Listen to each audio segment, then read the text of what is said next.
Eto, good day mga kaibigan. Meron po tayong tanggap na TV. Bali ito,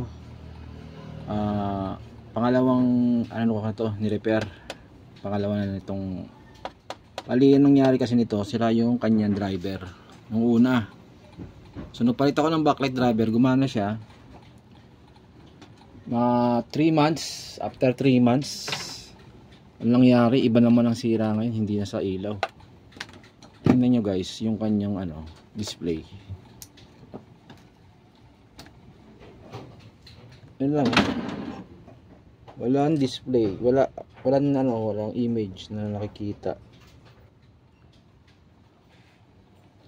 So ang problema nyo guys, tingin ko nasa nasa PCB, sa panel screen. Tingnan nyo guys yung kanyang voltahe. Sukatan natin ang voltahe. Yung kanyang VGH. Set up po muna yung tester natin.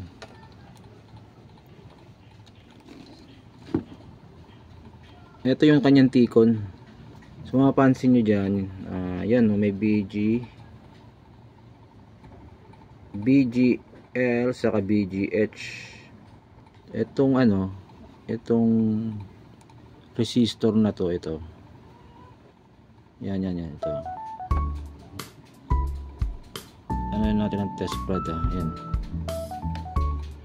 Baksak yung kanyang BGH.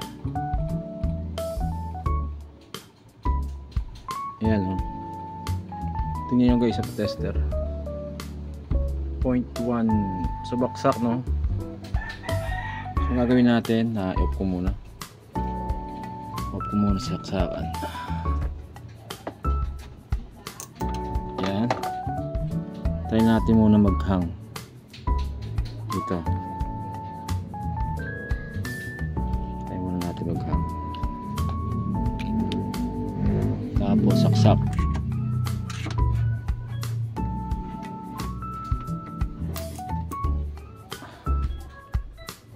Power on.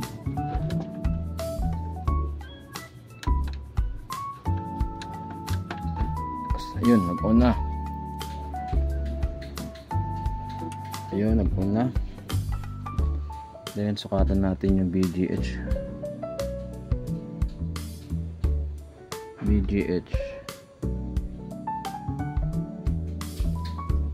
Ayun guys, nung hinang natin yung isa ng flex, ayun, nagkaroon siya ng display. VGH.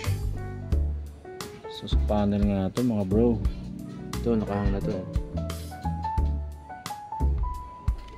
Tignan natin yung pinaka pin, medyo madumi,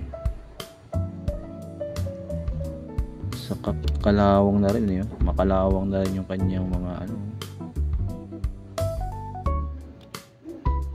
lagyan ko na lang to ng contact cleaner. Lumabas yung BGH, malamang meron na tong BGL ba yung BGL ito? Katabi lang yun.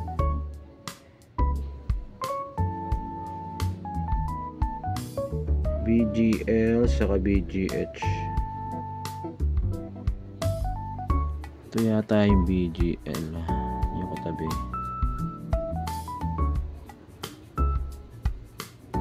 Hindi siya BGL. Ayun, negative 13. BGL saka BGH gumana. So, try ko muna dito mag-check ng mga capacitor, baka dito lang sa SMD capacitor ang problema nito. Tingnan natin. Balikan ko kayo guys. Eto mga bro, mukhang dito lang yung problema niya. Pansin nyo tong capacitor na to. Yan. Ito. Pansin nyo guys. Nung kinayas ko yan, nagkaroon siya ng voltahe. Meron siyang voltahe, ilang volts ba? 1.8 dito sa capacitor na to. Yung iba yan mataas na. Malamang may display na to kasi dito sa kanyang BGH nagkaroon na siya ng ano eh, nagkaroon na siya ng supply. BGH, yung BGH nya, ayun na, meron ng 27.99 volts. Tingnan nga natin kung may display. Tanggalin ko na itong tester at itong ating ilaw. Yan, silipin natin kung meron.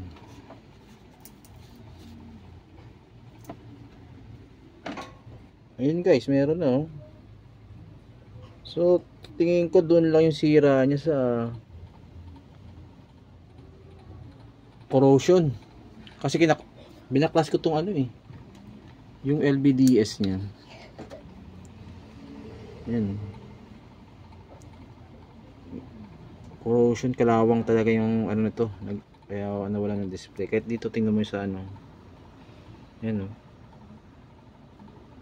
Puro kalawang. Bali sasara ko na to guys, and then testing pag nasara. Ito talaga yung nakita kong problema eh. Pero hindi naman shorted yung kanyang ano, kanyang tawag nito, capacitor SMD. Parang nagkaroon ng ano eh, itim. Ayun no, kalawang. Bubugahan ko lang na ito na ano. Isprayhan ko na lang ng ano.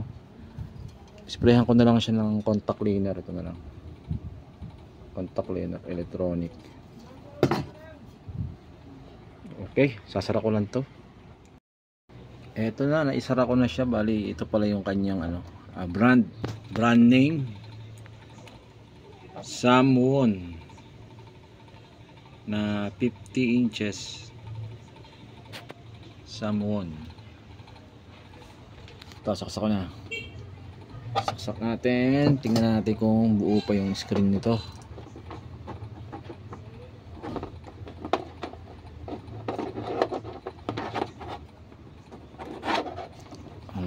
One hands.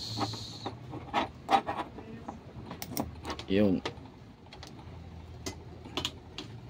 So naka standby light siya. Yun.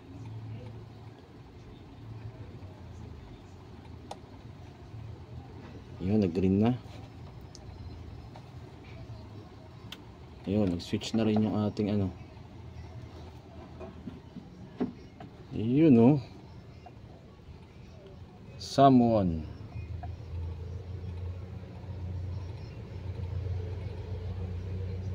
Okay na.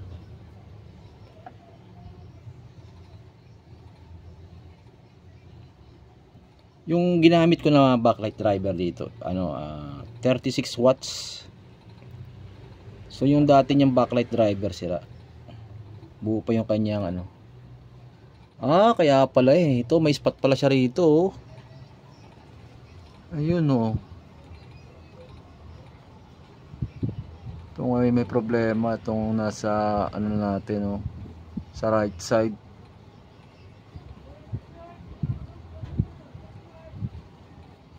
Meron palang problema yung screen niya kaya ayaw mag-on.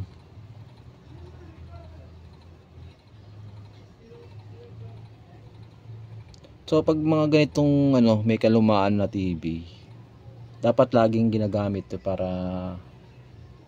hindi siya kapitan ng ano, hindi siya gaano kapitan ng kalawang. Kasi pag na-stuck siya doon na sira talaga. Baka namang nauntog siguro to. Yung spot niya yun, isa lang oh.